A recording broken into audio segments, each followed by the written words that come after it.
Bonjour, c'est Domi. Je suis à mon jour 60 de mon défi Intention et j'ai un petit bilan à faire. C'est une semaine qui est particulièrement intéressante parce que elle touche mon domaine, elle touche le domaine pour lequel je travaille pas mal, que je travaille relativement beaucoup. C'est réveiller ses capacités financières et d'abondance.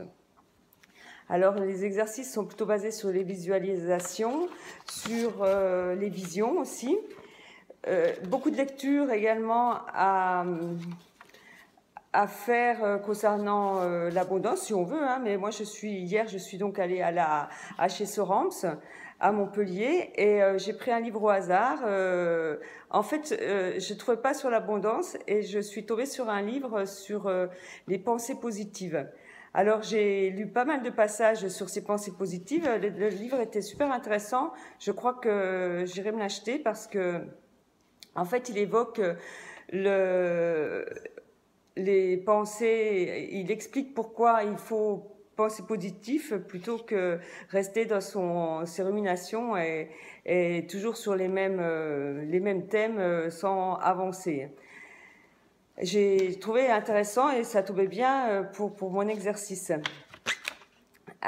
Beaucoup de la gratitude aussi. En fait, j'arrive donc à la deuxième moitié de mon défi et là, ça commence je vraiment commence à ressentir des choses intéressantes à l'intérieur de moi.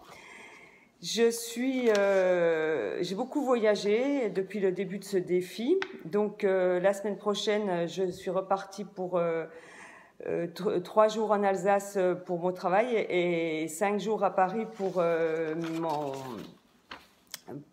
ma formation coach financier.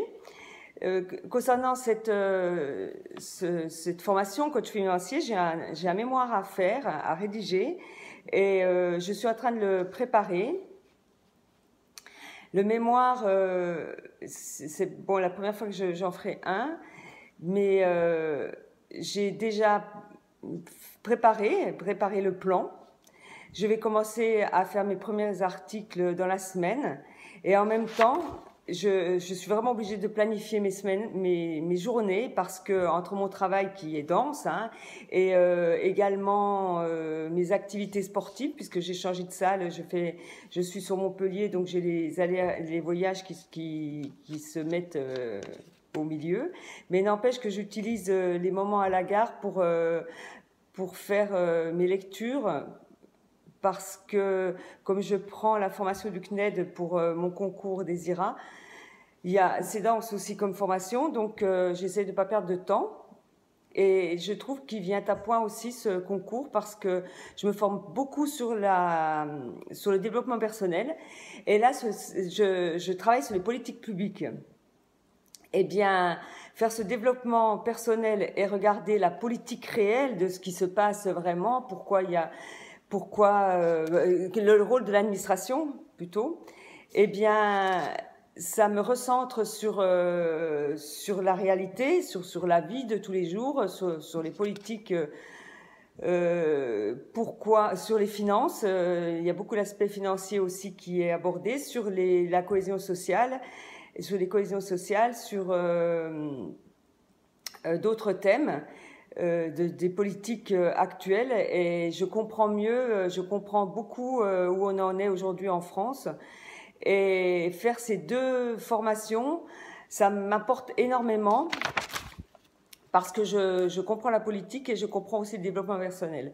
Donc il y a beaucoup de choses qui se passent en moi, des déclics, des révélations et je suis vraiment ravie de faire tout ça en même temps. C'est dense, mais n'empêche que je trouve du temps pour moi quand même. Je trouve du temps pour méditer. Une chose que je fais le matin, mais vraiment avec rigueur, c'est que je planifie ma journée. Tous les matins, entre 7h15 et 7h30, je prends vraiment 15 minutes à mettre mes priorités. J'en mets jamais plus de 3 dans le travail et je me mets un moment entre midi et 2 pour préparer ma note de synthèse eh bien, de passer d'un thème à un autre, ça fait vraiment une gymnastique de l'esprit et ben, ça m'ouvre à plein d'opportunités. Voilà, merci de m'avoir écouté et je dis aussi merci pour tous les messages que j'ai en retour, les personnes aussi qui s'abonnent à ma chaîne de plus en plus. Eh bien, je dis à très bientôt et je vous embrasse.